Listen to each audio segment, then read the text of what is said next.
Para mí es de los momentos favoritos es el rodaje. Sí, Es el momento donde se genera la magia. O sea, donde se genera y donde empieza como a tomar forma todo eso que te imaginaste.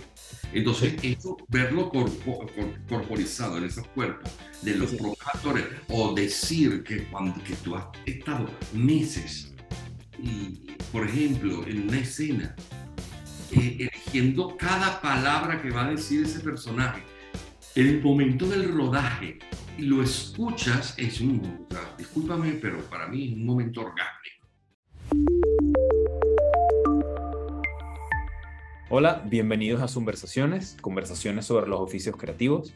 Soy Javier Melero, cofundador y directivo del Pitazo, y hoy conversé con Miguel Ferrari. Miguel es actor y sobre todo director de cine. Ha dirigido 2 largometrajes, uno de los cuales, Azul y no tan rosa, ganó el Goya a la mejor película iberoamericana en su año, y desde entonces se ha dedicado, a la dirección y a la escritura de guiones para series en diferentes plataformas de streaming, entre otras La Reina del Sur, basada en una idea de Javier Pérez Reverte. Y nada, y fue una conversación muy interesante sobre su oficio, sobre el oficio de actor y sobre todo sobre el oficio de director. O sea, cómo un director de cine aproxima, entrompa el reto de, tienes un guión y ahora lo tengo que convertir en una película que mueva a la gente, que emocione a la gente. Y fue muy interesante. Hablamos de eso, de sus grandes referencias, de las destrezas que tiene que tener un director, las cosas que tiene que aprender, cómo dirigir actores, cómo comportarse en un set o qué hay que hacer en un set de cine, cómo funciona la postproducción, las decisiones que hay que tomar en la postproducción. Y bueno, nada, la verdad es que si te gusta el cine o si te interesa la escritura de guiones, pues esta va a ser una conversación que seguro te va a gustar, o por lo menos va a servir como una referencia. Así que, sin más, los dejo con Miguel Ferrari.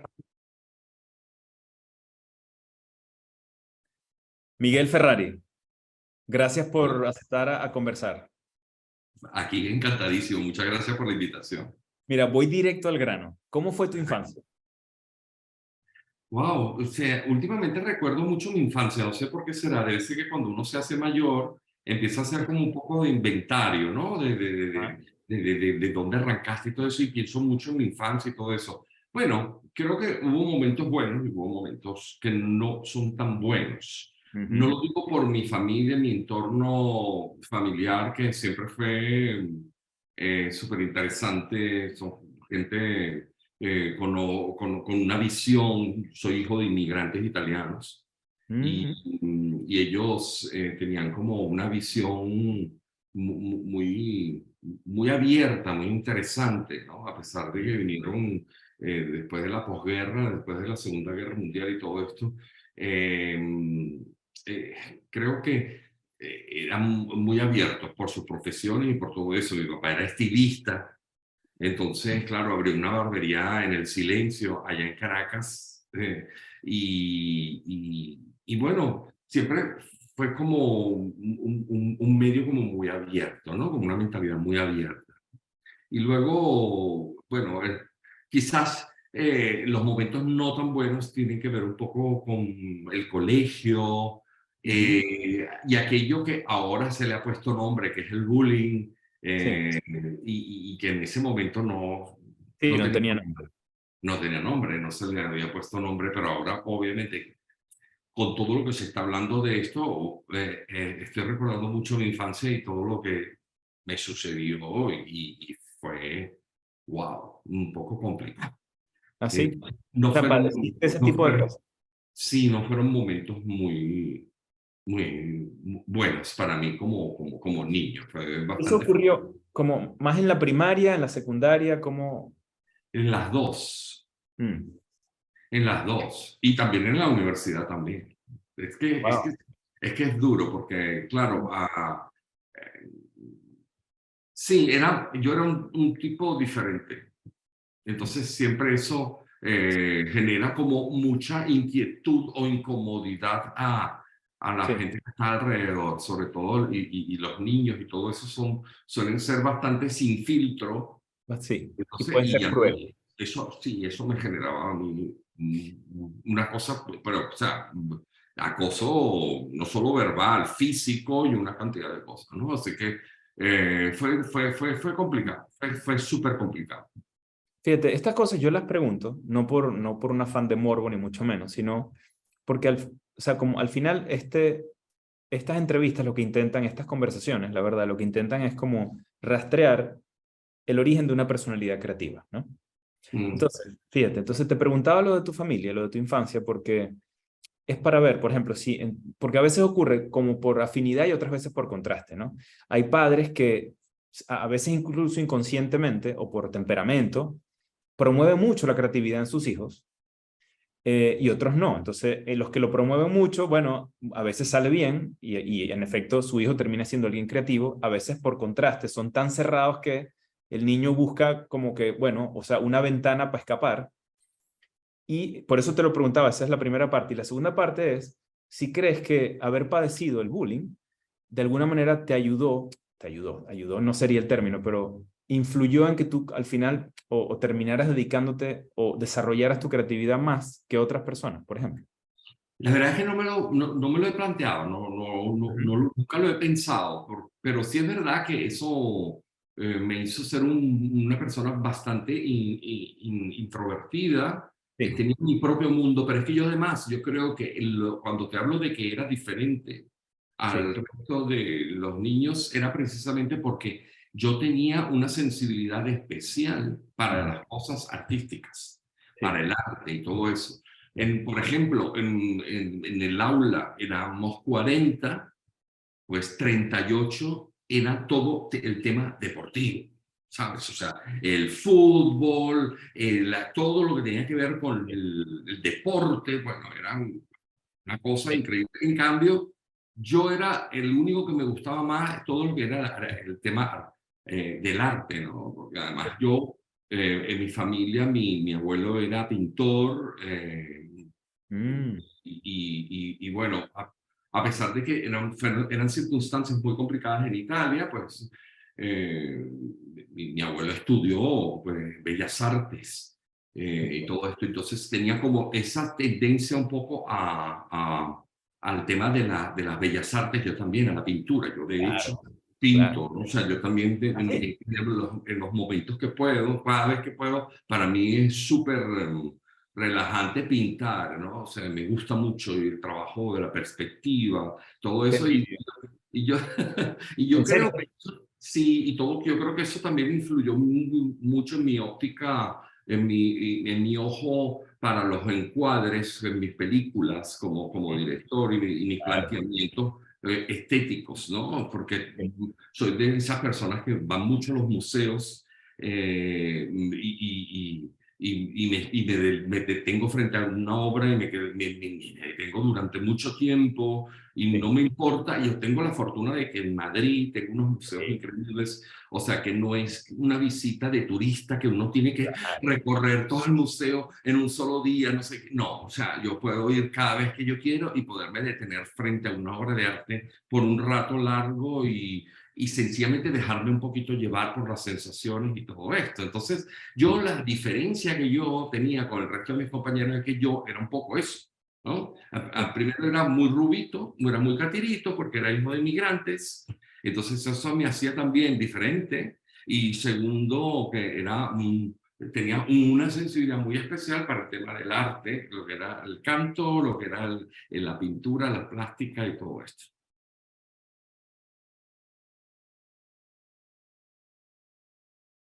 Bien, ok. Fíjate. Entonces, ¿cómo crees tú?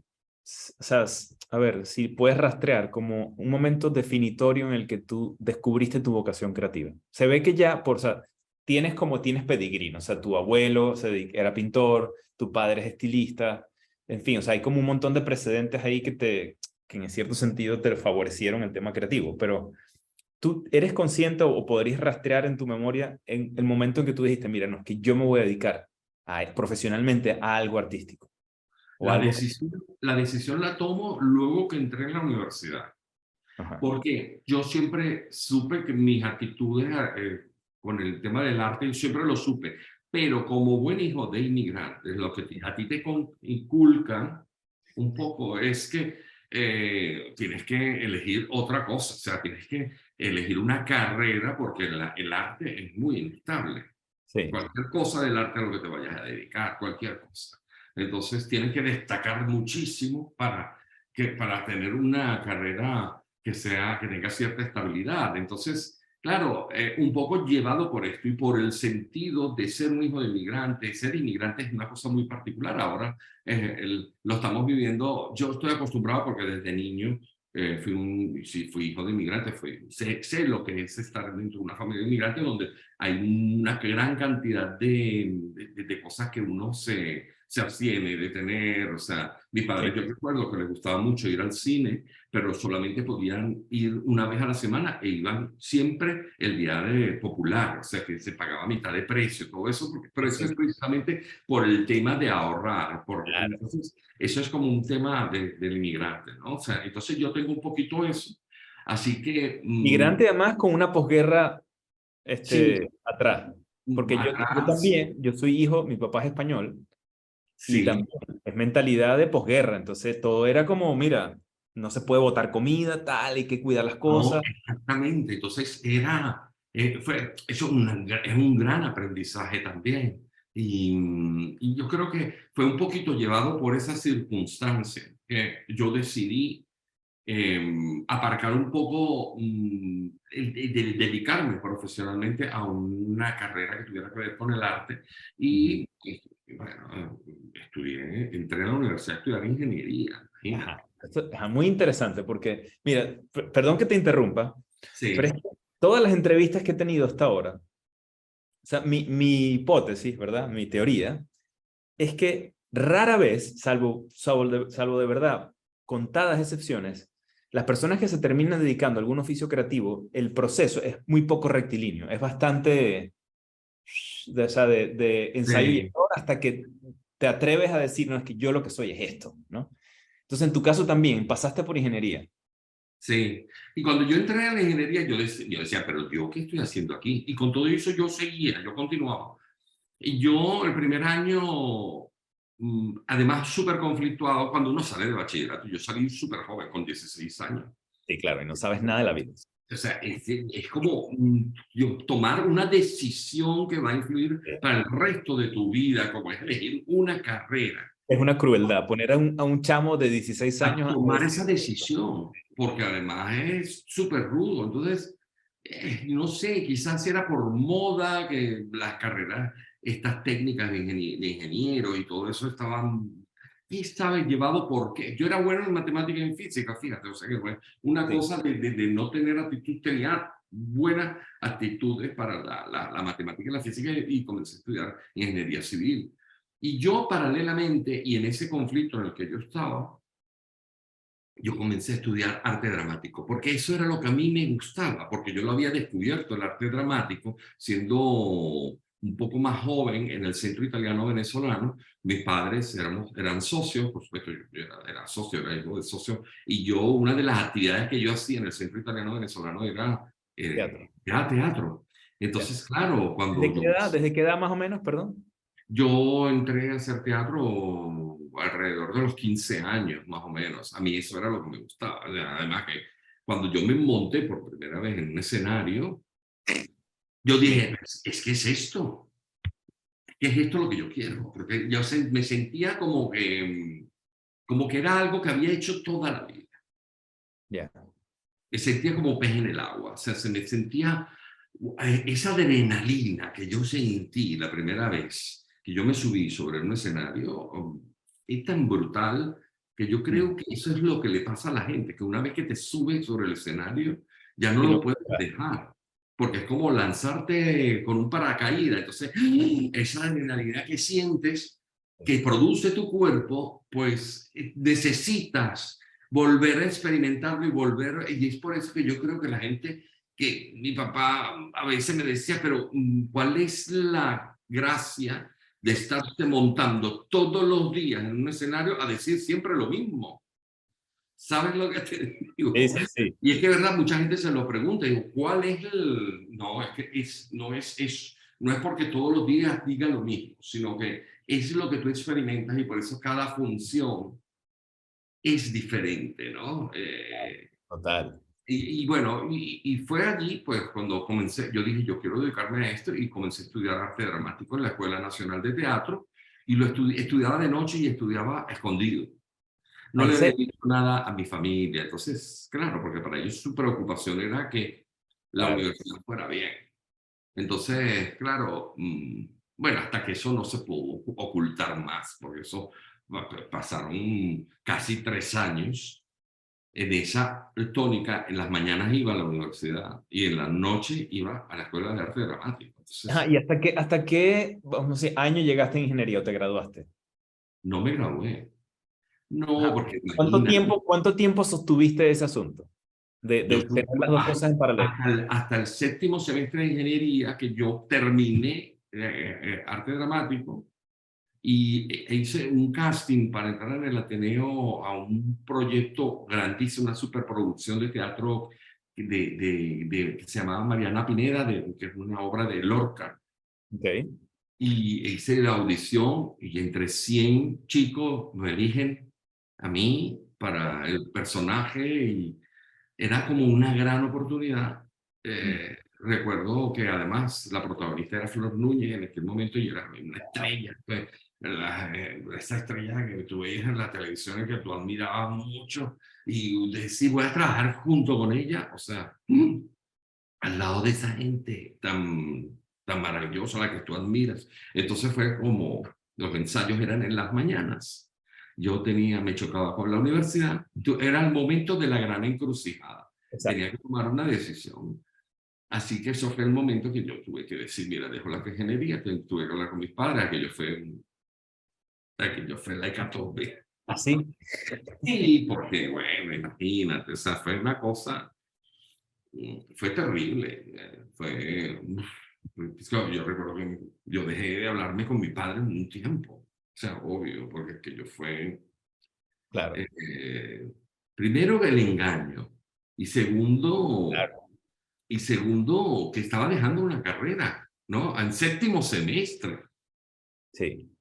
¿sabes? Pero es que yo sabía que aunque yo continuara la carrera, o sea, que yo hubiera seguido adelante con la carrera, al final era simplemente para complacerlos a ellos y no a mí, o sea, porque yo Claro, sabía que no lógico. iba a ejercer esa carrera para nada.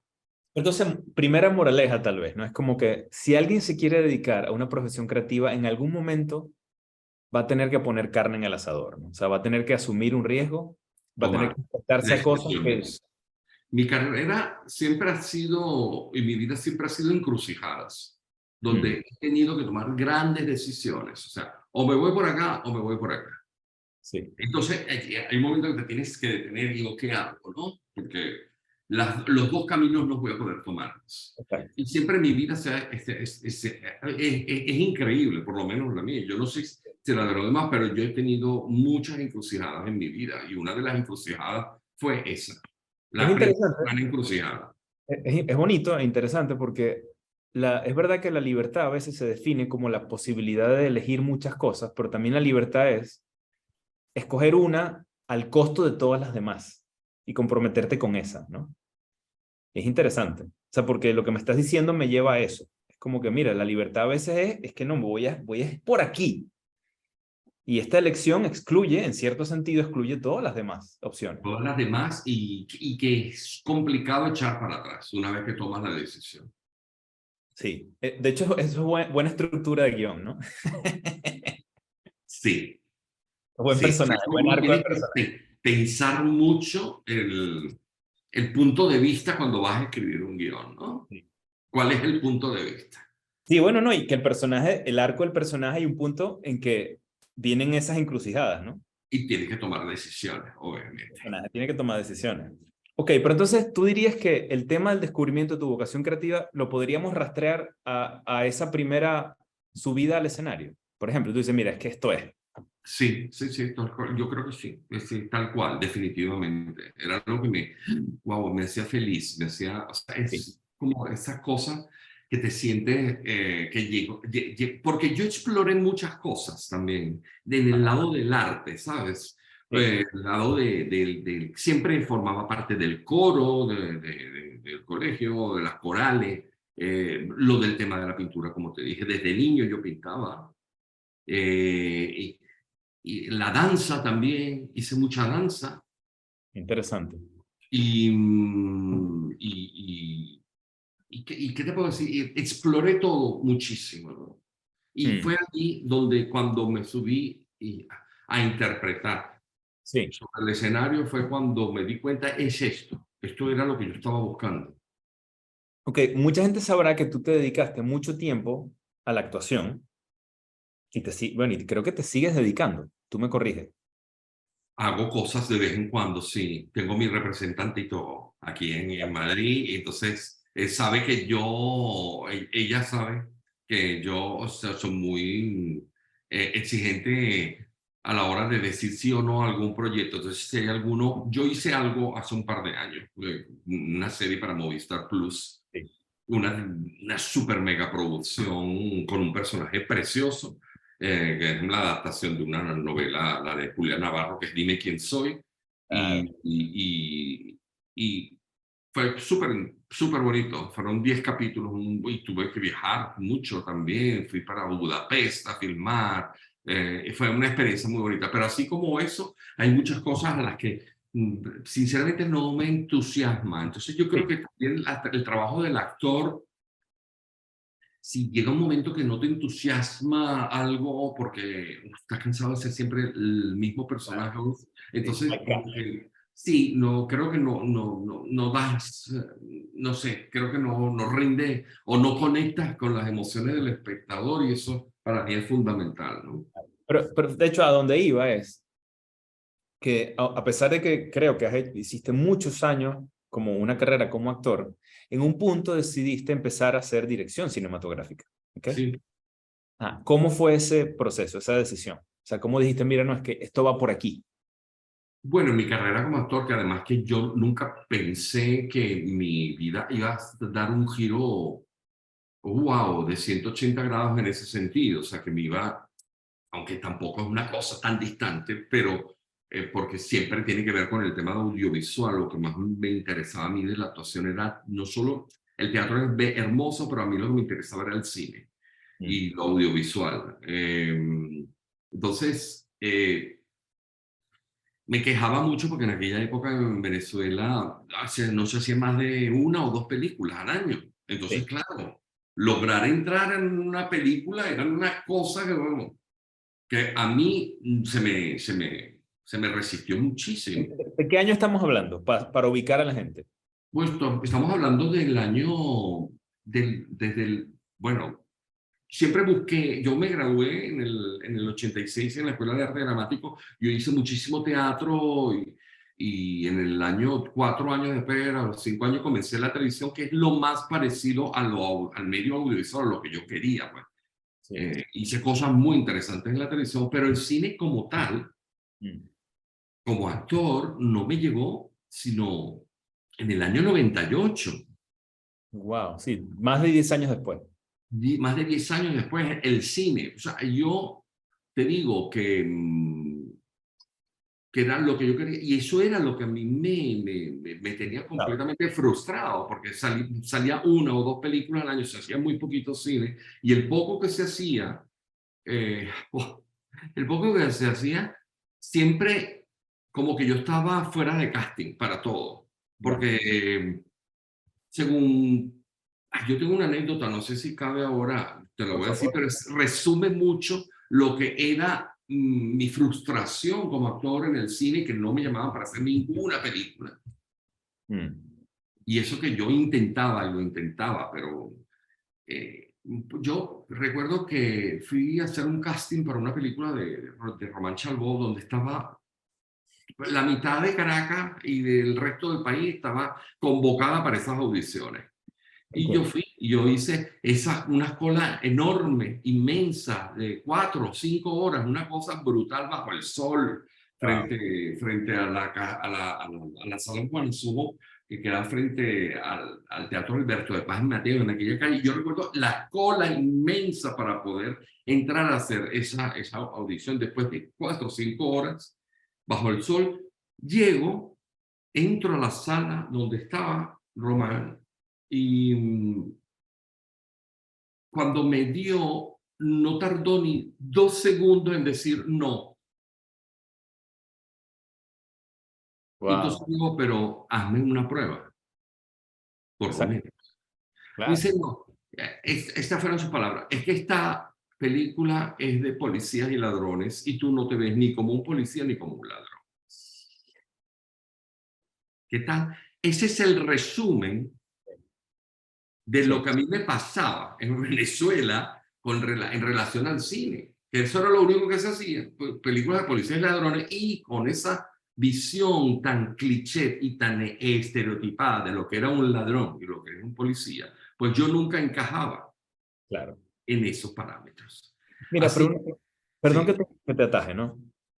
Pero tal vez una segunda moraleja podría ser, o sea, ¿cómo lidias con, o sea, yo creo que toda persona que se dedica a algo creativo o que se quiere dedicar a una profesión creativa, tiene que acostumbrarse a lidiar con el rechazo, porque te van a rechazar 1.000.000 de veces. Entonces, ¿cómo procesar el rechazo y cómo quitarse el polvo y seguir para adelante, ¿no? sí, cómo levantarte todo el tiempo.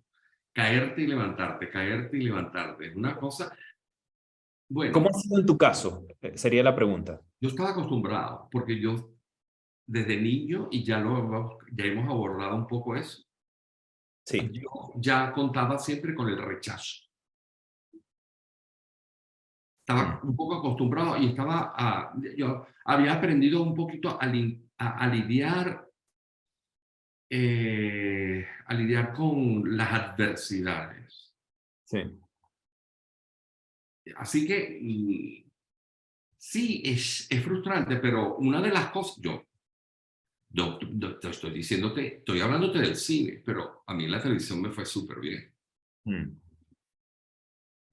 A mí en la televisión, luego de una trayectoria inolvidable en las tablas y trabajando en compañías tan importantes como Rajatabla, como la Compañía Nacional y en espectáculos impresionantes y en esa época dorada del teatro donde se hacían esas Sí. super megaproducciones y esos títulos inmensos, ¿no? O sea, aquellos grandes clásicos, aquellas cosas de la dramaturgia universal, y yo tuve la fortuna de estar allí. Qué bueno. Yo tuve la oportunidad de entrar a hacer televisión porque estaban buscando actores buenos, Sí. pero o sea, caras nuevas, pero que vinieran del teatro, que fuera gente con cierta formación, que no Sí, que ya vinieran tuvieran solo mimbre. sí, que no vinieran de los concursos de belleza, ni de Mister Venezuela, ni nada de esto. Entonces se quería Claro, como gente con una mayor solidez como oficio, sí. interpretativa, exactamente. Entonces, yo recuerdo que gané el premio Juan Asusmo como mejor actor un año. Trabajé en una obra de Gogol, que vino un director letón a dirigir. Esa era época del teatro, pues, cuando había recursos pues, para eso, ¿no? Entonces me gané el Juan Asusmo y me llamaron. Lo vieron en el periódico y vamos a llamar a este muchacho a ver qué tal. Y me pusieron el contrato delante, Wow. sin hacer casting ni nada. Me pusieron un contrato delante para una producción, una telenovela que iba a comenzar a grabarse en Marte Televisión.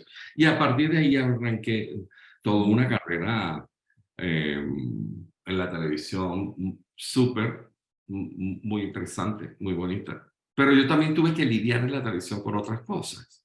A ver, doble clic.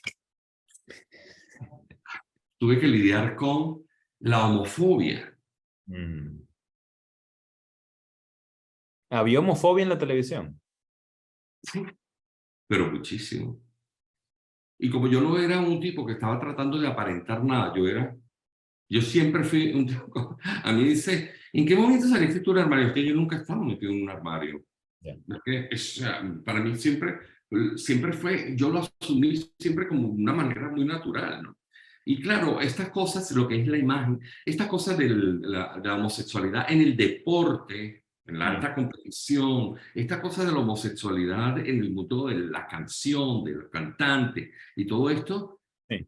es apenas ahora que empiezan como a salir. Es apenas esta era donde el que salen del armario y lo dicen y todo, o sea, pero en la época donde yo comencé, ¿no? Esto era Sí, es verdad, era mucho. impensable, porque, bueno, porque la gente que tenía las decisiones, Ya, sí, tienes toda la razón. en las decisiones, que tomaban las decisiones, jamás iba a poner a un chico homosexual a ser el protagonista de una telenovela. Sí, era otro esquema de valores, era otra cosa. Sí. Pero es que es así. Entonces, me tocó eso, me tocó vivir eso, ¿no? Ahora es un plus. En los tiempos que corren, ¿verdad? Pero en esa época no era un plus. Claro. Pero lo que yo no estaba dispuesto era a vivir una vida que no me correspondía solamente para ocupar una mejor posición o Sí, acceder a mejores personajes dentro de la televisión. Tenía muy buenos personajes, pero siempre eran los antagonistas y eran los malos, los villanos de las historias. Así fue. Entonces, bueno, creo que nos desviamos un poco, pero vale sí, la un pena pelín. De hecho, la tocar pregunta era, pero qué bueno la digresión, buenísima. Entonces, la sí, pregunta es, ¿cómo pasaste a la dirección de cine? precisamente cuando yo me di cuenta que no se escribían personajes en el cine para mí, no había historias yo decía, con la gran cantidad de historias que se pueden tocar y se pueden abordar. Y yo Claro. dije, bueno, no voy a esperar y a quejarme ni Mm, a quejarme de que mal los demás, o sea, voy a hacerlo yo. Y exacto. fue así cuando yo decidí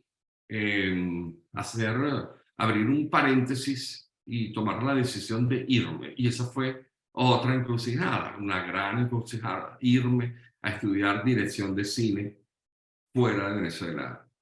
Y quería que fuera muy lejos, además, Ya. cruzar el charco, porque yo sabía que si estaba muy cerca o si estudiaba cine en Venezuela, iba a estar tentado a que me estuvieran llamando para Mm, algún proyecto, alguna cosa. Entonces, yo quise cortar de raíz. quemar Estaba las naves, ¿no? totalmente cortar de raíz y que me separara 6.000, 8.000 kilómetros de distancia de Venezuela para no verme tentado y más bien centrarme en lo que yo quería hacer, que era estudiar dirección de cine. ¿Qué edad tenías cuando tomaste esta decisión? Bueno, aunque tenía 34 años, 33 años. Okay. Y estaba en un muy buen momento. Sí. Además, estaba como en muy buen momento en el sentido de que eh, tenía contrato en ese momento recuerdo, con Radio Caracas, televisión, eh, Sí, y estaba muy bien valorado, o sea, siempre contaban conmigo para los proyectos, ¿no? Para sí, los directores, o sea, sí, sí, entiendo. entonces, claro, la gente decía que yo estaba loco, o sea, obviamente, todo el mundo decía que yo estaba loco, porque además fue un momento donde había una gran efervescencia en muchos proyectos. Entonces, y yo ¿Qué año es esto? ¿Qué año es? esto en el año 98 fue que me vine a estudiar dirección de cine. Había mucho, se hacían muchas producciones, muchas. Entonces, trabajo no me iba a faltar, estaba bien pagado, pero ahorré mucho y, y me vine a estudiar dirección de Como buen cine. hijo de inmigrante. Pero porque precisamente sabía que iba a venir y que obviamente venir a un país donde nadie te conoce eh, era, ah, iba a ser completamente diferente. Yo sabía a lo que me estaba exponiendo. O sea, yo allá iba por la calle y la gente sabía quién era. Sí. Y yo aquí vine y nadie sabía quién era. Y obviamente había no un tema de idioma, sino un tema de acento, porque yo trabajé aquí también cuando vine, ¿no? Al principio fue complicado porque me mantuve obviamente con lo que me había traído, con mis ahorros, pero también puse copas en los bares, Ok, interesante. ¿sabes? Después de haber vivido Sí, todo lo que viví como actor en mi país, pero estamos hablando de hace 24 años. sí, sí, sí. Era otra Venezuela, además, una Venezuela es otro país. Sí, Sí, sí, totalmente, totalmente. Estamos hablando de un año clave, además. Sí. Y sí, luego sí, logré conectar con algunos proyectos aquí, el Canal Sur de España, en 2 series, hice cosas como actor, pero todo mi enfoque ya estaba dirigido a ser director, era lo que yo quería. Y Ok. era para lo que me vine a preparar y a generar proyectos, a generar ideas, eh, a intentar de alguna forma hacer un nuevo cine Ujú. para Venezuela, al que yo, a aquella Venezuela de la que yo me quejaba tanto. Sí, sí, sí, te entiendo. Y fíjate que mi gran sorpresa era que no solamente yo estaba en esa tarea, sino que muchos otros cineastas Mm. jóvenes de mi edad, unos estaban en Los Ángeles, otros estaban todos estudiando y preparándose para lo que vino luego, que fue como ese nuevo cine Ujú. venezolano, donde se empezaron a tocar muchísimos temas Sí, y empezó a tener mucha diversidad de géneros y de verdad. películas, ¿no? Que fue cuando, pues, obviamente hice Azul y no tan rosa, que fue mi primera película.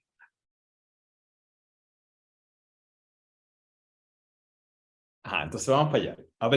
Hablemos del oficio, ¿ok? ¿Cómo definirías tú el oficio de un director de cine?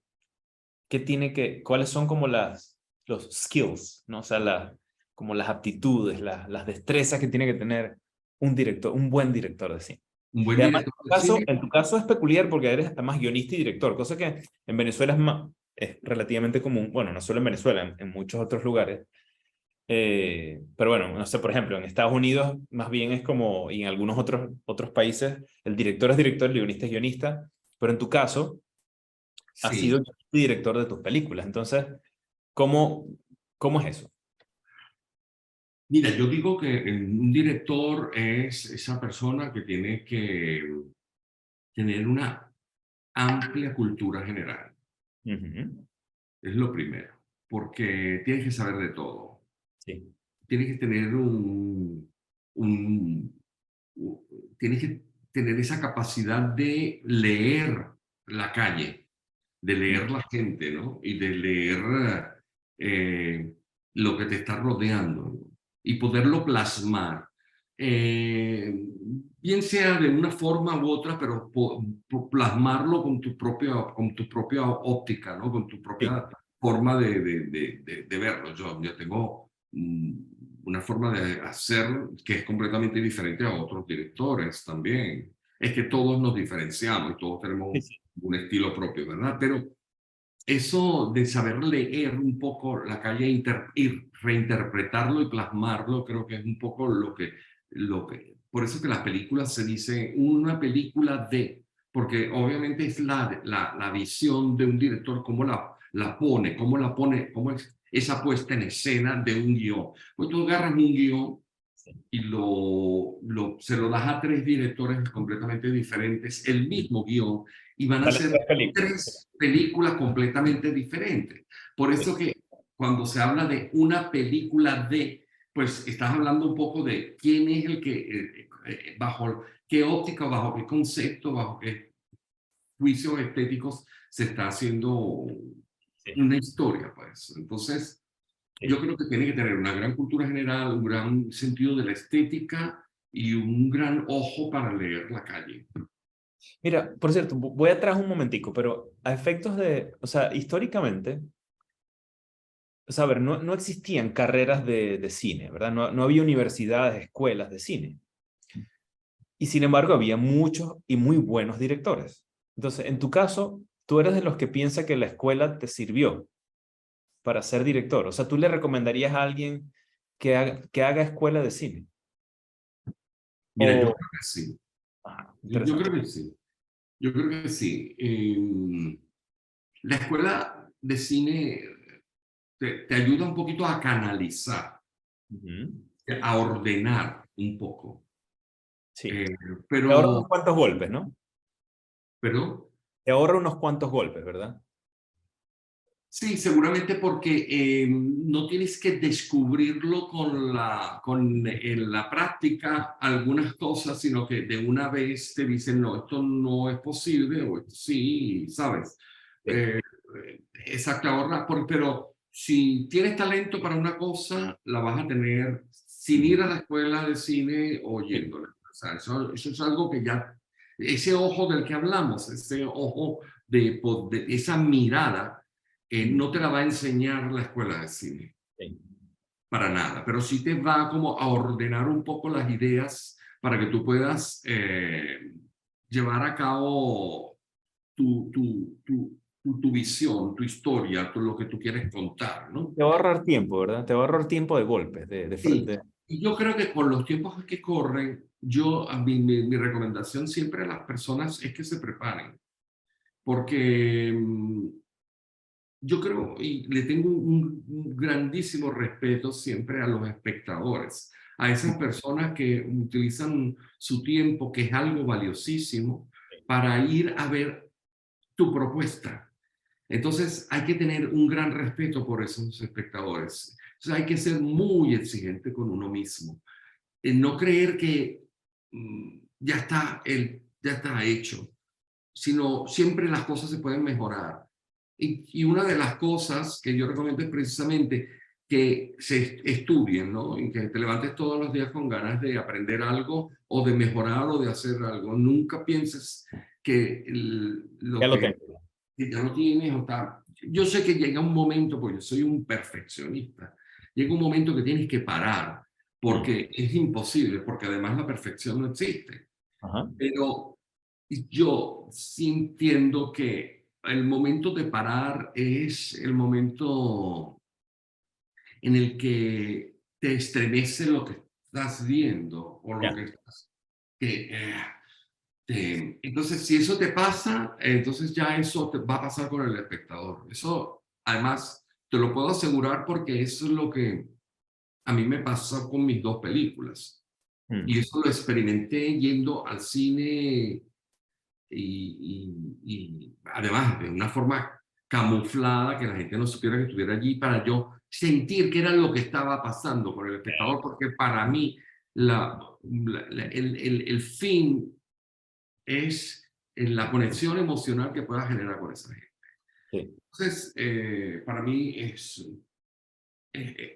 súper importante el tema de la perfección, de estudiar y de prepararse, Sí. porque nunca es poco, siempre todo puede mejorarse, ¿no? Ok, en tu caso tú eres guionista, ¿verdad? Eres guionista de tus películas y probablemente Sí, guionista de otras películas, no lo sé. El punto es, obviemos momentáneamente el tema del guión y es, una vez que tú tienes tu guión, ¿ok? Que empieza el trabajo del director, o sea, ya te quitas la cachucha, ¿no? La gorra de guionista y te pones la de director, ¿ok? ¿Cómo entrompas tú ese trabajo? ¿Qué haces? ¿Cómo empieza un director, tú? ¿Cómo empiezas tú a aproximar el tema de, ok, voy a dirigir esta película, ¿qué hago? Ya tengo el guión, ¿ahora qué? sí. Es verdad que uno, cuando ya está escribiendo y sabes que tú eres el que vas a dirigir eso, hay Sí. muchas cosas que no necesitas ni describirlas, Mm. que ya tú más o menos te las vas imaginando, ¿no? Sí, Obviamente, cuando tú tienes ese guión que se llama guión literario, donde no hay ningún tipo de acotación técnica ni nada, sino que es una cosa completamente parca, solamente describe la situación y todo esto, ya es el director el que lo interpreta y coloca la cámara y el ángulo y el encuadre y lo que quiera para darle énfasis a lo que él quiera darle énfasis y correcto. utiliza el lente que quiera para que eso, bueno, es X anyway, para generar la emoción que quiere, ¿no?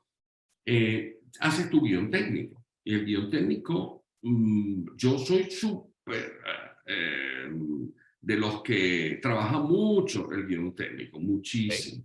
Ok. A mí me gusta no Bueno, dejar... para la gente que no sepa, definamos un guión técnico. ¿Qué es un guión técnico? Un guión técnico es donde tú vas desglosando escena por escena, vas trazando cuál es el objetivo de esos personajes,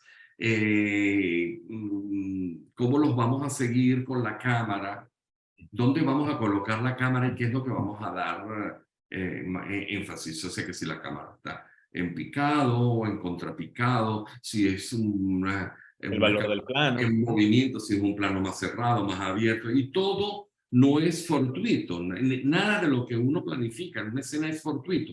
Todo debe tener una razón de ser, porque precisamente por eso se llama el lenguaje cinematográfico, porque uno tiene que planificar en base a lo que está no solo sucediendo allí, sino qué quieres lograr, qué emoción quieres lograr al final de ese cuento en el espectador, que es el fin último, ¿no? Ujú. A mí me molesta mucho cuando, por ejemplo, veo películas donde hay como un alarde. Sí, eh, Se nota tanto el director allí, ¿no? Se nota mucho, porque hay como un despliegue de decir, mira, aquí estoy yo. Yo creo que cuanto más invisible te veas, cuando más invisible seas, mejor, sí, estoy de porque acuerdo. es como un poco, y hay muchos directores que caen en esa tentación de hacer como de que la gente te sienta que estás allí, ¿no? Sí. Y Sobre yo, todo los directores noveles, creo yo. De hecho, ahorita hay un ejemplo, pero bueno, yo lo voy a decir, no me importa. No sé si digo, viste Atenea, no, el hijo de Costa Gabras. Es una película de no, Netflix francesa, se llama Atenea. Bueno, toda la primera secuencia de esa película es un plano secuencia. Y es una brutalidad, un plano secuencia que dura, no sé, 10 minutos. Y wow. además de unas protestas callejeras contra la policía. O sea, una cosa, desde el punto de vista de producción, hiper compleja.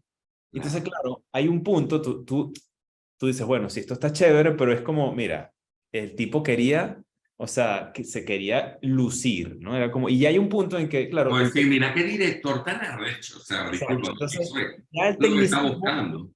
el tecnicismo se roba el show y te quita la emoción un poco. Es como que el protagonista es Absolutamente. la técnica y no la historia. Sí, y bueno, esos planos secuencias de 10 minutos, esas cosas tan brutales, protestas, yo sé lo que cuesta eso. Yo sé Exacto. lo que cuesta.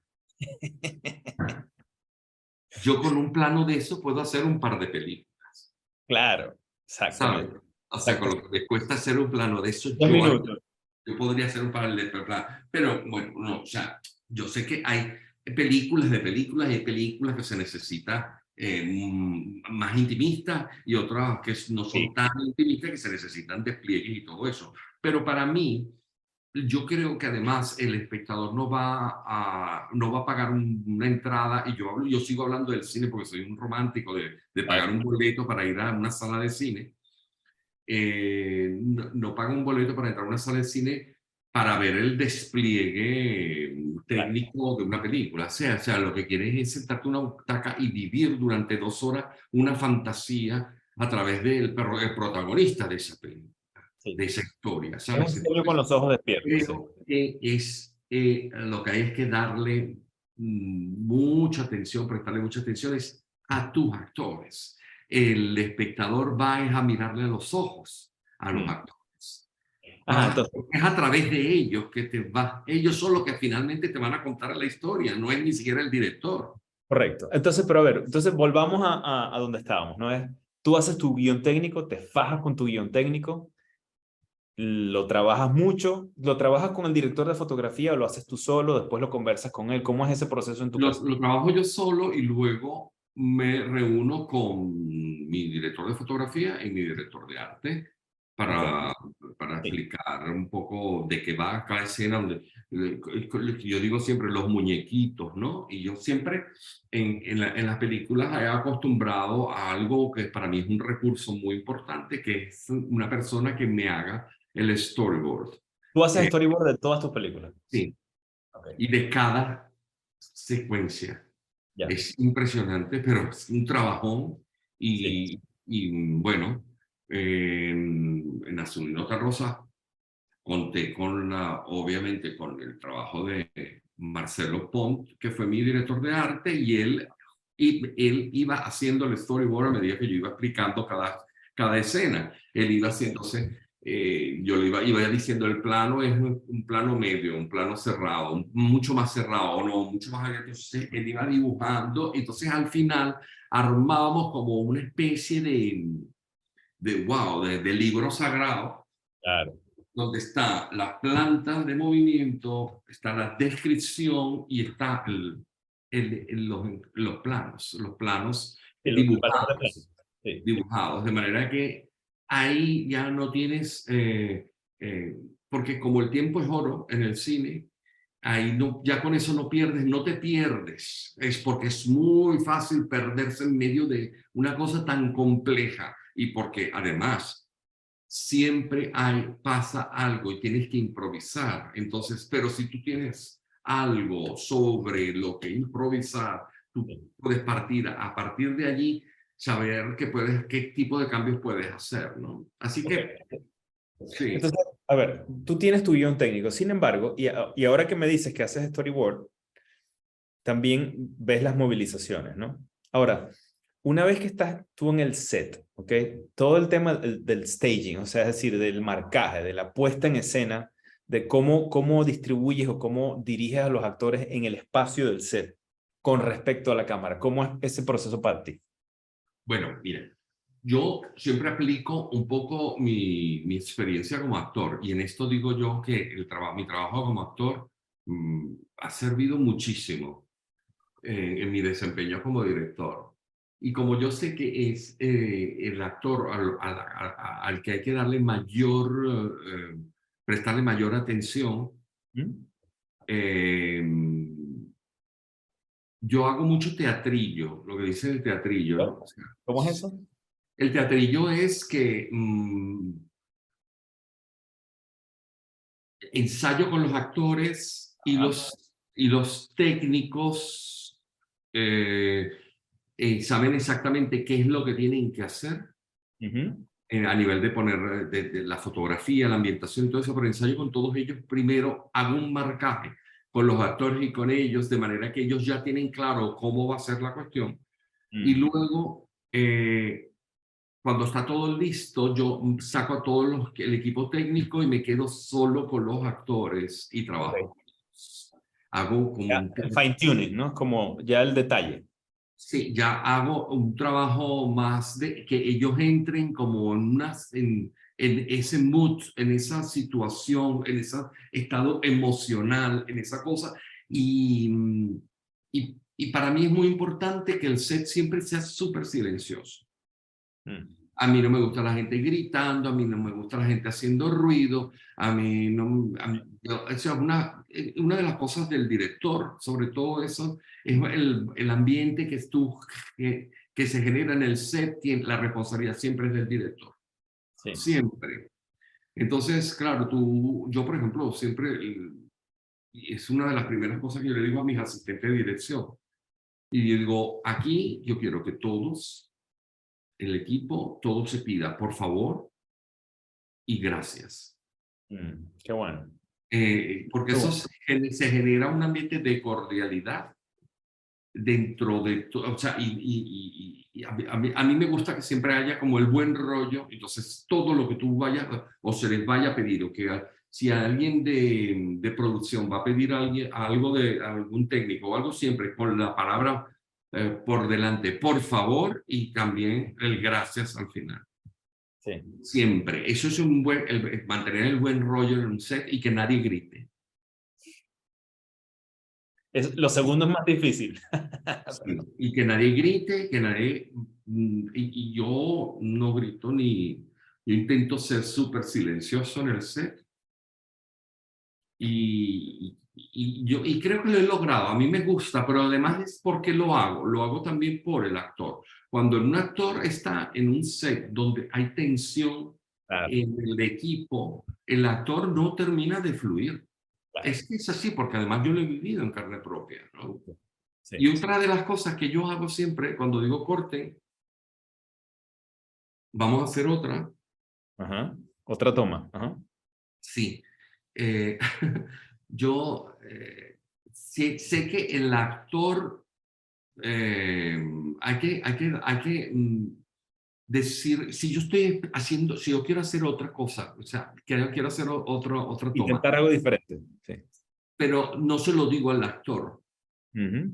que es por él, ni porque voy, sino yo siempre pongo como pretexto que hay un tema técnico, Sí, aunque el tema técnico esté perfecto. sí, sí. ¿Sabes? Porque eso le genera una tensión al actor. Entonces, y tampoco tengo que decirle nada, porque ya hemos ensayado y no tengo que decirle nada, sino que cuando yo estoy seguro que ese actor está a punto de Mm, lograr el estado emocional que yo necesito, yo lo que sí. hago es repetir la escena y que él crea que lo estoy repitiendo por un tema técnico, para Que no ningún generarle actor la, vea esto, ¿ah? para no generarle la carga, ¿no? A ese Sí, actor, ¿no? De que se está repitiendo por su culpa, porque todavía él no llega emocionalmente a eso. sí, Y se logran cosas muy interesantes. También cuando queda, siempre me acerco al actor y le digo, le digo lo bien que está. sí. Y eso es Está. importante.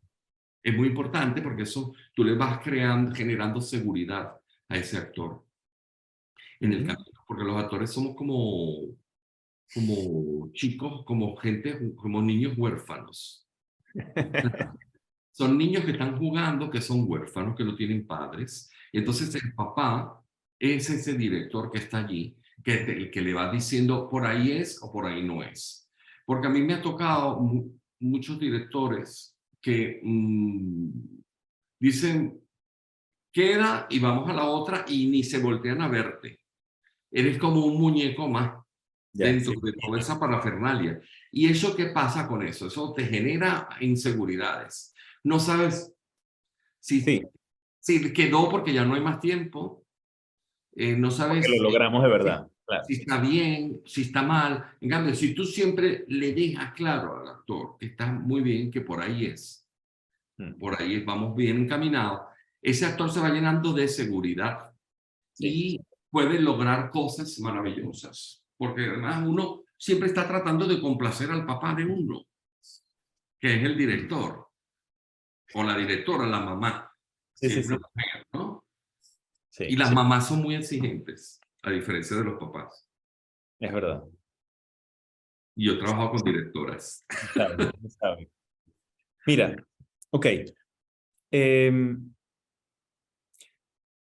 el proceso de postproducción. O sea, ya tienes la película en la lata, so to speak. Ajá. Wow, pero Y viene la postproducción. ese es un momento increíble. ¿Por qué? Porque es el momento donde tú vas a sentir la gran soledad del director. Después de haber trabajado con un equipo, con 100 personas, Sí. que te vinieron acompañando desde la preproducción, la producción y todo eso, de repente Bloom. terminó el último día y te quedas con ese montón de material tú solo. Sí. Tú y Ya el no, editor. ya no tienes, tú y el editor, ya no tienes a nadie al lado tuyo. La gran soledad del director es la gran prueba de fuego está allí. Sí. Es fascinante porque Sí. es allí donde comienza como un poquito como, La magia del cine. wow, sí, totalmente. Ya es hermoso el proceso Sí. del rodaje. Para mí es de los momentos favoritos es el rodaje. Sí. Es el momento donde se genera la magia. O sea, donde se genera y donde empieza como a tomar forma todo eso que te imaginaste.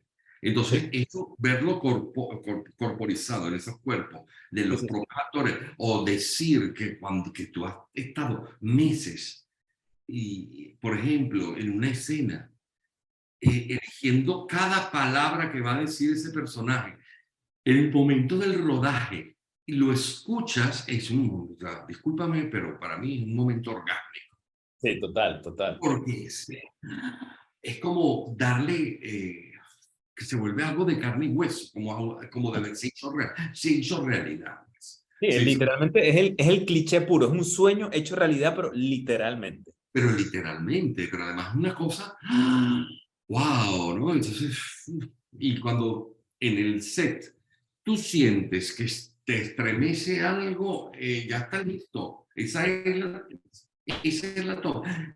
Y además es una cosa muy curiosa porque es algo que tú sabes lo que va a decir. y tú sabes lo que va a pasar.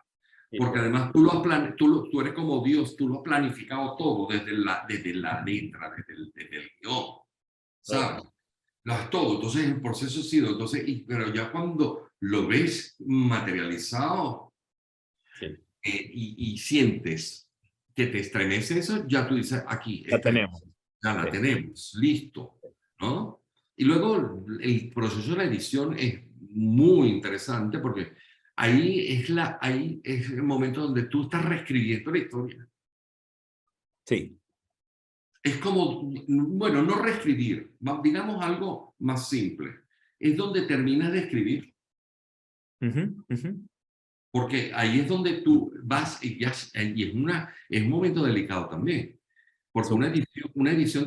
una mala edición te puede dañar una película. Escribir un buen guión y, y un buen rodaje. Sí. Exactamente, te lo puede dañar completamente. Entonces tienes que tomar ciertas decisiones también. Además, son decisiones con las que vas a tener que vivir el resto de tu vida, Sí. porque ya no hay vuelta atrás, ¿sabes? Ah, Entonces, la tensión en el proceso de edición de una película es, porque ya tú sabes que cuando ya tú dices, porque no puedes estar editando toda la vida, tienes que llegar un momento que dices, esta, y así se queda. Entonces, hay, pero sabes que ahí vas a vivir con eso el resto de tu vida, que no hay otra posibilidad. con la edición, yo no sé de dónde saqué esta cita, pero algún autor o artista dice que las obras de arte no se terminan, se abandonan. Hay un punto en que simplemente las tienes que dejar, porque es que Me encanta siempre eso, es perfectible. me encanta eso. Se tienen que abandonar, Creo claro. que O sea, con la edición se eso es terminan que especialmente abandonar. verdad. Sí. Sí. Ok. Entonces, ¿cuándo dices tú, ok, cómo es tu proceso de decir, ok, ya tengo que dejar esto? ¿Tienes un deadline que tú te autoimpusiste? ¿Te lo impuso un productor? ¿Te lo impuso el presupuesto? ¿Cómo es en tu caso? ¿Cómo ha sido en tu caso? Bueno, en mi caso ha sido un deadline, obviamente, que puede haber un pequeño margen allí, pero siempre todo tiene que ver un poco con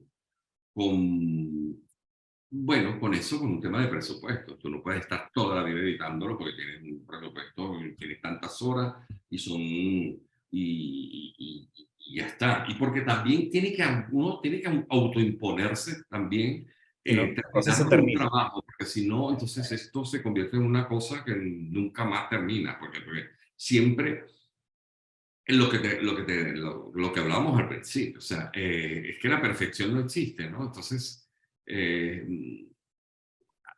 es eso, ¿no?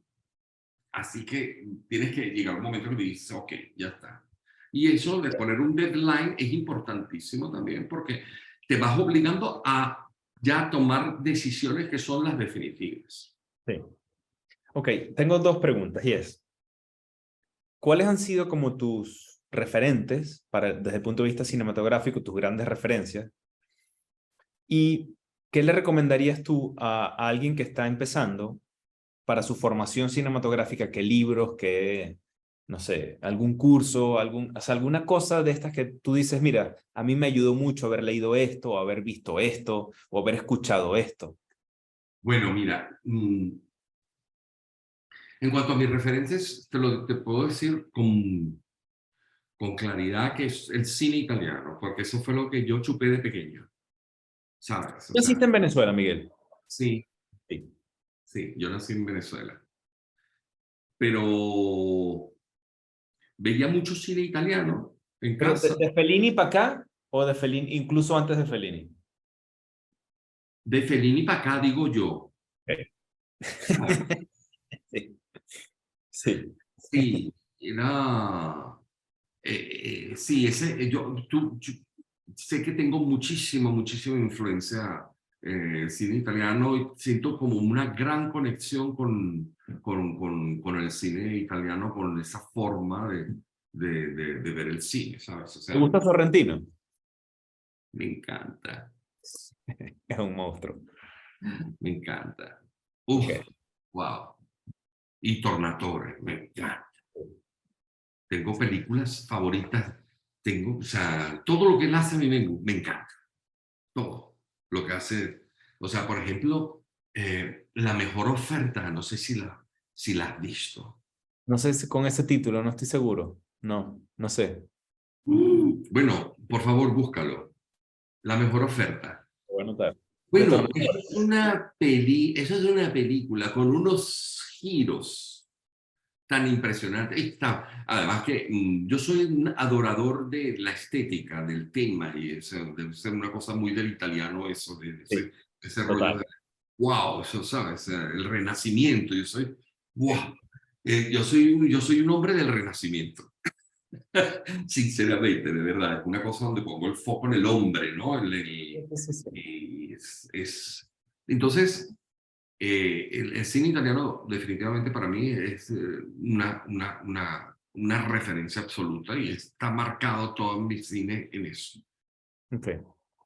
Y luego, en relación, me habías comentado sobre, Sí, perdón, libros, sí, algún como ah, recurso, algún recurso que tú crees que te ha marcado, o sea, que te marcó, mira, que te... he leído tantos libros que ahora mismo yo no sé ni qué recomendar. Yo siempre digo que la gente que no se tomen al pie de la letra todo. Ajá, Yo, por ejemplo, y siempre yo pongo mi trabajo como actor como ejemplo. Yo estudié en una escuela de arte dramático, donde yo tenía profesores de actuación, tenía profesores de expresión corporal, de voz, o sea, de todo lo que te puedas imaginar, de esgrima, todo.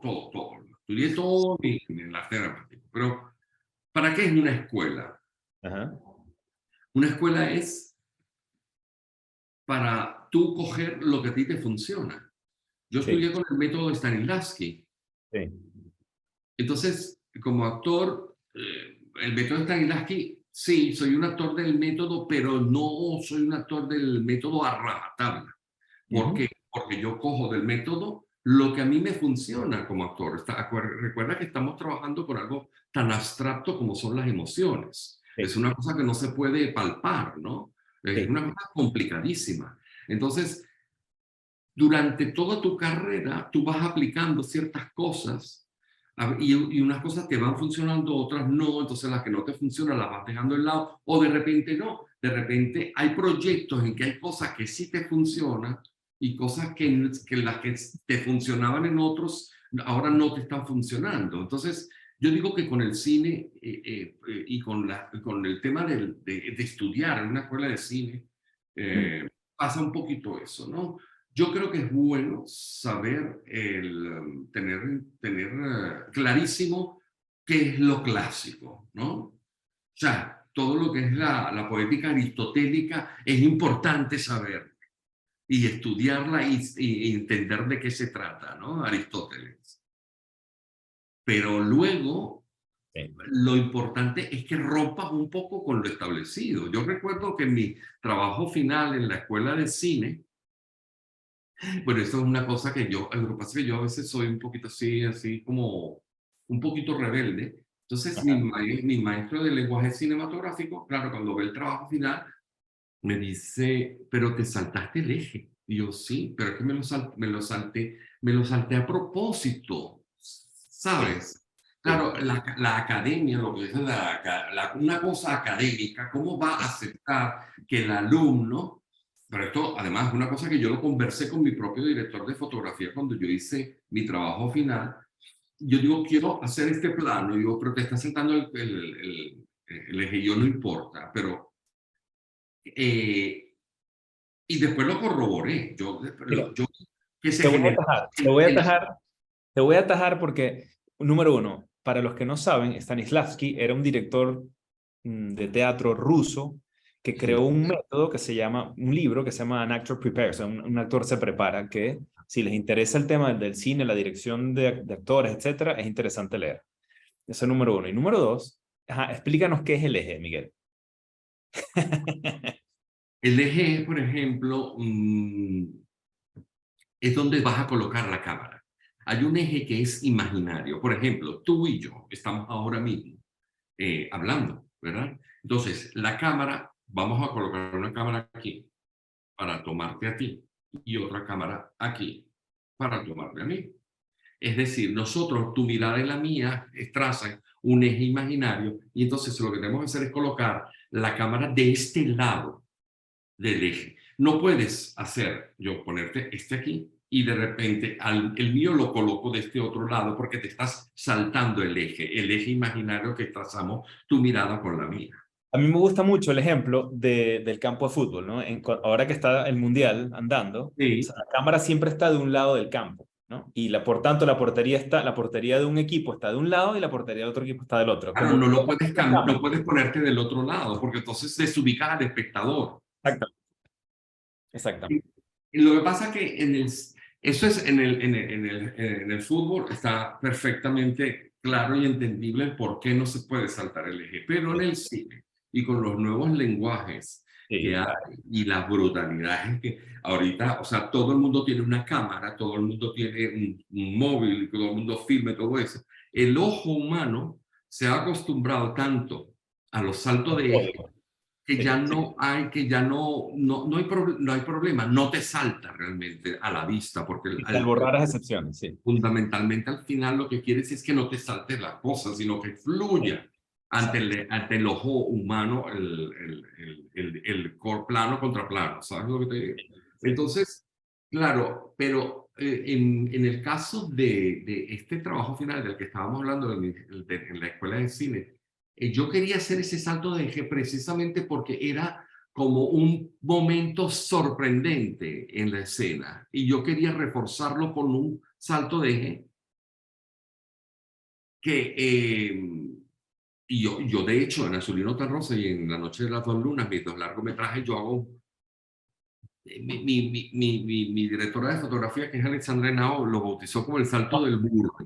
La conozco. El salto del burro, porque es que además lo hago muchísimo, porque hago muchos two shots, Sí. eh, hago muchos two shots, entonces me voy de aquí, me paso para allá. Entonces, eso académicamente para un profesor en una escuela de cine es un sacrilegio Sí. hacerlo, porque es claro, es incorrecto, políticamente incorrecto hacer ese Sí. plan. Pero yo lo hago, lo utilizo, un recurso que yo utilizo mucho en mis dos películas. ¿Sabes qué? Yo tuve un profesor con esto de la academia, ¿no? En la carrera, o sea, en la universidad, que decía, tú puedes estar con la academia o en contra de la academia. Lo que no puedes estar es sin la academia. Total, claro.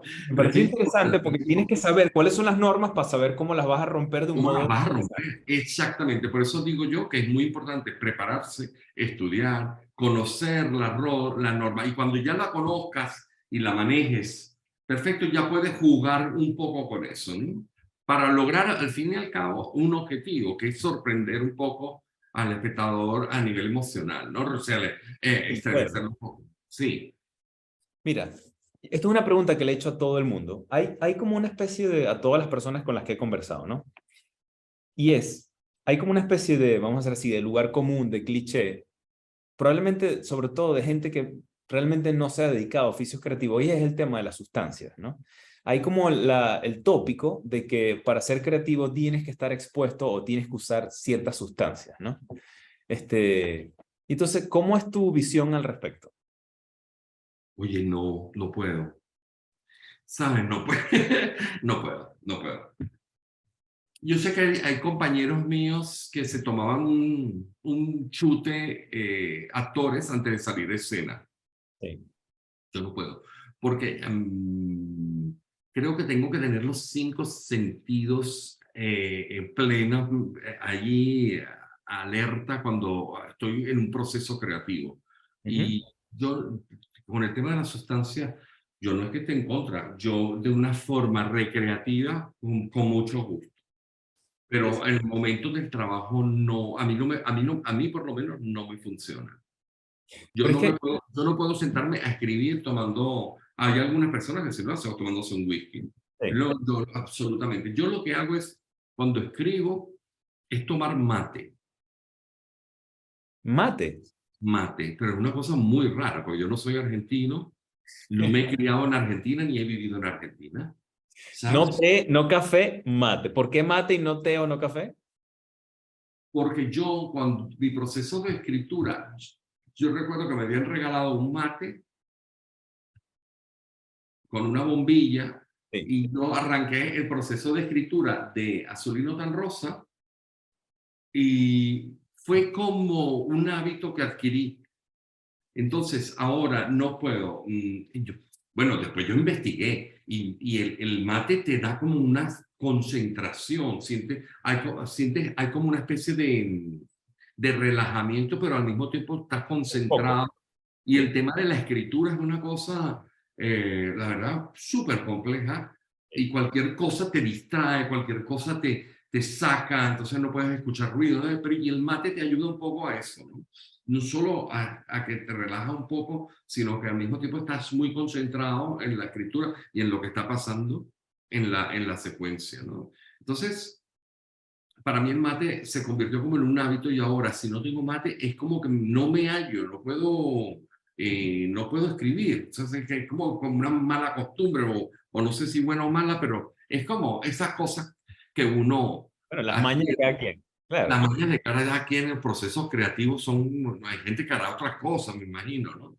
Una escucha, una expresión como esta, es que cada uno con sus cada unadas, ¿no? Es como... Sí, sí, tal cual. Entonces, eso es lo único, es la única sustancia que yo digo que, que yo Es utilizo interesante en el porque es que, proceso creativo. o sea, ya llevo varias conversaciones y de hecho hay coincidencias totales en eso. O sea, Ah, es como desmitificar el asunto de la sustancia. Es como que, mira, para ser creativo no hace falta. no, para nada, para nada.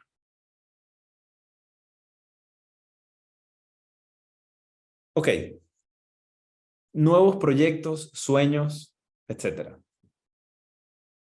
La verdad que después, Ajá. o sea, decidí como de un tiempo para acá aparcar un poco el tema de, ahora lo voy a retomar, pero el tema del cine, ¿no? Del largometraje. Estuve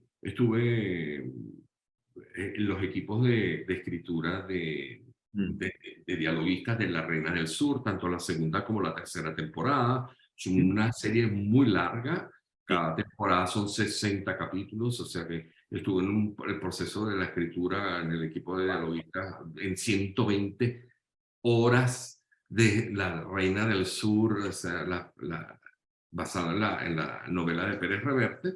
Sí. Acabo ahora mismo de terminar una serie mucho más corta, que de 18 capítulos, para También también como guionista. para Netflix, también dentro del equipo de los guionistas. Esos sí fueron menos, son 18 capítulos. Acabo de terminarlo. Están en pleno proceso ahora de filmación y el año que viene se estrenará. Y ahora que terminé esto, pues voy a terminar de darle forma a una serie mía, Ok. original mía, con la intención obviamente de que pueda estar, que sea del interés de alguna plataforma para producirla y para yo dirigirla igualmente, obviamente. Porque el fin último y con lo que yo más disfruto no es tanto la escritura, sino La aunque es dirección. fascinante el mundo de la escritura, pero a mí lo que me gusta es el rodaje y la dirección, pues dirigir a mis actores y hacer una puesta en escena que conmueva a los espectadores. Ok, entonces básicamente estás en este momento como desde el punto de vista de la dirección es preparando una serie, conceptualizando, escribiendo una serie de Sí, ficción sí, para dirigir, con el propósito de dirigirla tú. Ok. sí, sí, sí, estoy en ¿Se puede ello. saber de qué es la serie? Es un thriller, es lo único que te voy a adelantar, el género, ¿no? O sea, una Sí. cosa que yo no he trabajado, o sea, a mí el thriller me encanta, fíjate, y no he hecho cine, no he hecho thriller, como en mis largometrajes no son thriller. ¿No?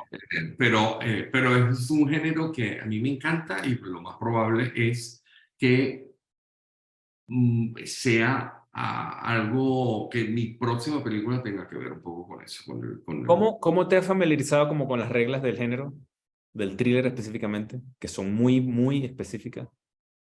cómo me he familiarizado. ¿Lo has estudiado? O sea, es como...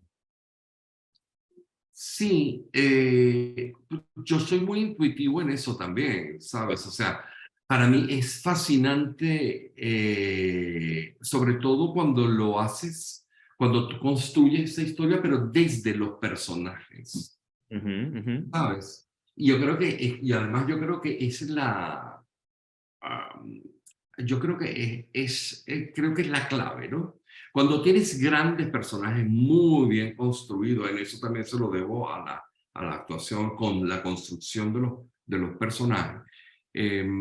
Cuando tienes grandes personajes, potentes personajes, personajes inolvidables, creados, construidos, a partir de ellos construyes una historia, eso de lo que no se dice, lo que se oculta, Sí. para mí, a mí me parece que es fascinante, ¿no? Todo lo que es el subtexto, todo lo que el objetivo de un personaje y lo que va logrando y los puntos de giro que tiene un thriller. A mí es que el thriller me parece fascinante.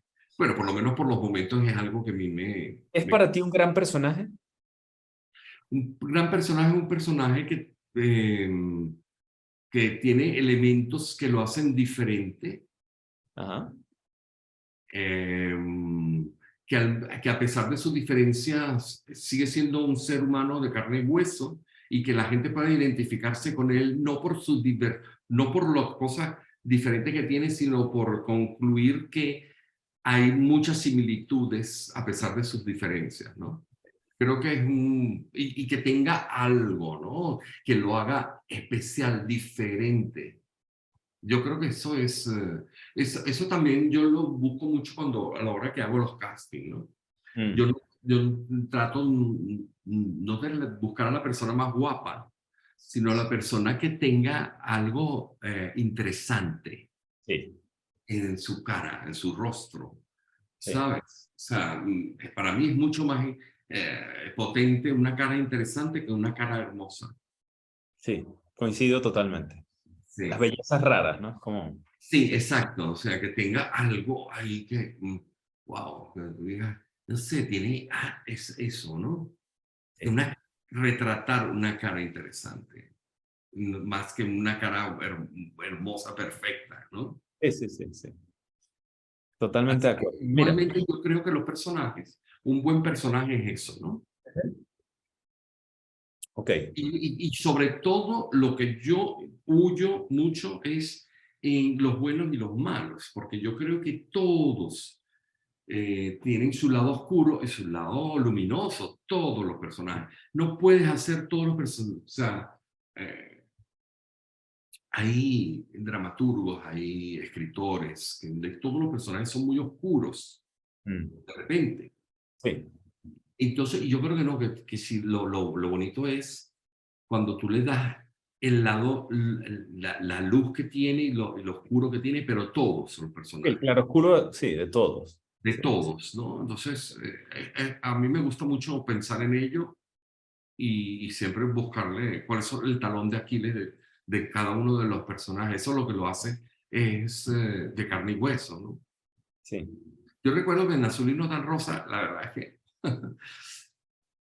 eran personajes muy extraños, ¿no? Porque ah, no son personajes que tú te los consigues en la calle, así, cuando vas a la panadería ni nada de eso. sí, Pero a mí lo interesante que me parece de esos personajes es que al final terminas identificándote con lo que le pasa a esos personajes, por más extravagantes que puedan ser. Precisamente porque los seres humanos somos iguales en cualquier lugar del mundo, sí, eh, y tenemos la esencia del ser humano es siempre la misma, ¿no? Y eso lo comprobé en el Subiendo tan Rosa cuando los espectadores totalmente diferentes, como el que puede ser el que experimenté en Tokio, como el que experimenté en San Francisco o en Hamburgo, son sí, todos iguales, o sea, se reaccionaban todos de la misma forma. Lo de Alemania es una cosa que para mí era sorprendente cómo reaccionaba igual que como reaccionaban en el cine en Caracas. Y eran alemanes, sí, sí. ¿sabes? O sea, entonces yo digo, wow, esto es increíble. Qué buena Esto es experiencia. increíble, ¿no? O sea, le estás hablando a los seres humanos. O Sí, sea, y que independientemente de su cultura y del lugar geográfico donde estén ubicados, ¿no? Bien, qué bonito. Mira, ahora viene una parte de esta conversación que yo lo llamo el cuestionario inmisericordia. ¿Ok? Wow, ¿Qué es? qué Yo te voy a bien. hacer preguntas a quemarropa y el tema es que tú, o sea, el tema es que tú respondas rápido, o sea, con frases cortas, no son grandes desarrollos, sino es plum, ¿ok? Ok, bueno, a Y ver. esto yo lo digo en todas las entrevistas, es una especie como de, vamos a hacer así, de adaptación del comentario aquel de, seguro conoces Inside the Actor Studio, ¿verdad? O sea, que Obvio, sí. James Lipton al final de las entrevistas le hacía un cuestionario y James Lipton decía, este es un cuestionario que de hecho él decía de Bernard Pivot, que realmente es de Marcel Proust, que Bernard Pivot, que era un periodista, modifica y que James Lipton usa. Y yo caribeñicé. Ajá, bueno, Entonces, bueno. nada, esto es lo que vamos a hacer ahora, ¿ok? Entonces, voy. Entonces, ¿cuál es tu palabra favorita? Seducir. ¿Cuál es la palabra que menos te gusta? Uy, hay muchas feísimas, pero bueno, yo digo que pecueca es una palabra feísima. Muy buena. Ok, ¿qué te activa creativo o emocionalmente? Mm, la- algo que me sorprenda, me activa la creación, la creatividad. Entonces, no sé cómo explicarlo, pero y yo, disculpa que me extienda, No, a no, mí por favor. solo siempre le pido a Dios que no me quite la capacidad de sorpresa, porque eso para mí ese es mi trabajo. Porque eso, si yo pierdo la capacidad de sorprenderme, entonces ya eso no me va a movilizar a mí como creador, ¿no? Sí. Ok, ¿qué te desactiva? Pues eso, o sea, lo obvio, ¿no? Ok. ¿Cuál es tu mala palabra favorita? Me cago en 10. Ok, ¿qué sonido o ruido amas? Uy, pues eso, la risa de un bebé me encanta. Ok. La risa en general de la gente, cuando la gente ríe. Ok. ¿Qué sonido o ruido detestas?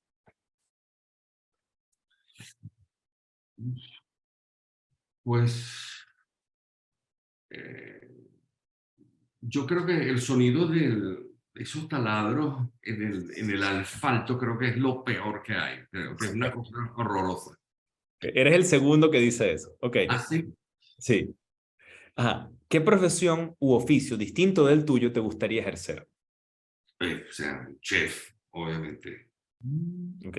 Sí, sí, sí. Me hubiera encantado estudiar en una escuela de restauración y todo eso de gastronomía. Sería una cosa. Ajá. ¿Cuál es la profesión que menos te gustaría ejercer? Pues esa, la del que taladra en las calles. Ok, Sí, ok. una de las cosas por las que me retiré de la escuela, perdón, de la carrera de Ajá. ingeniería, que ya yo estaba haciendo prácticas en las carreteras, con mi casco y todo eso. Y yo dije, ¿qué hago yo aquí? Yo creo que entonces, Bueno, sí, full circle, ¿no? Full no, circle. no, no, absolutely. Ok. ¿Quién es tu mayor héroe creativo?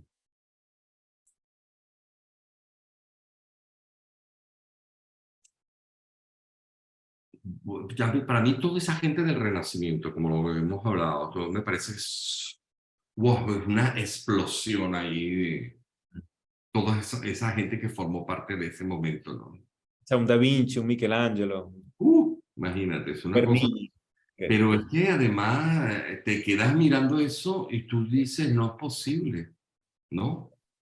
Ok. ¿Cuál es, según tú, el mayor error de la humanidad? El mayor error es la intransigencia, ¿no? O sea, cuando la gente es intransigente y no entiende que todos podemos tener un pensamiento diferente, ¿no? Entonces creo que Ok. eso lleva a muchas cosas Sí. terribles. Ok, ¿cuál es el mejor consejo que has recibido? Ese me lo dio mi padre y me dice, es muy bueno confiar pero mejor todavía es desconfiar. Wow, ok. ¿Qué estás intentando aprender este año? Estoy intentando aprender que el tiempo es muy valioso, Ujú. pero que tampoco me debería obsesionar. Entonces, el tiempo puedo utilizarlo también para cosas que parecen muy sencillas y las cosas del día a día y ser feliz. Creo que estoy intentando ir un Mm. poco en eso, porque claro, es que estoy un poco retrospectivo. Claro, es que uno va avanzando y va haciendo mucho inventario, ¿no? Entonces yo creo que una de las cosas que tengo que aprender un poco, ¿no? Que la vida, sí, está bueno tener metas, pero también el día a día es importante Mm. no descuidarlo y disfrutar en las cosas pequeñas. Bien, ok. Si tuvieses la capacidad de hacer que la gente practicase una sola cosa durante 30 días, ¿cuál sería? Respirar, Mm, buen consejo. aprender a respirar. La gente no sabe respirar. Me encantaría que la gente aprendiera a respirar y hiciera ejercicios de respiración. En 30 días le cambiaría la vida. Ok, estoy muy de acuerdo. Venezuela en una frase. Sol. Mm, ok, si el cielo existe, ¿qué te gustaría escuchar a Dios decir cuando llegues a las puertas del paraíso? Pero ¿por qué te has tardado tanto en venir? Ok, qué bueno. Eso, eso significa que no me quiero ir todavía para allá. Ok, ok. Pero Miguel, lastimosamente, tenemos que ir cerrando esto. Entonces, ¿tienes algún comentario final o algo que creas que quieras compartir con la gente que nos va a escuchar, que va a escuchar esta conversación? No, bueno, a mí la verdad es que me encantaría expresarle a la gente tantas cosas, decirle que es importante ser optimistas, Ujú. que uno tiene que hacer un gran esfuerzo por llenarse de cosas positivas, que es bonito eso, que hacer realidad sus sueños y para eso, a pesar de lo complicado que pueda ser, trazarse una meta siempre te motiva y te incentiva a llegar a ese lugar, ¿no? A ese lugar que soñaste.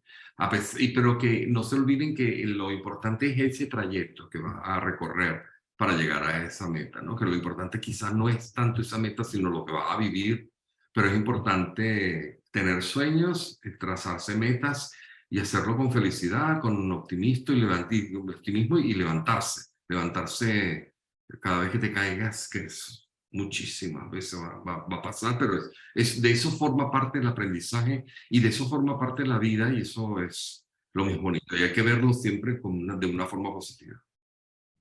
Bueno, Miguel, muchas gracias, de verdad. Bueno, a Un ti, placer. querido Javier, gracias por la invitación. Que estés súper bien. Mucho éxito en todo. Muchas gracias, querido. Vale.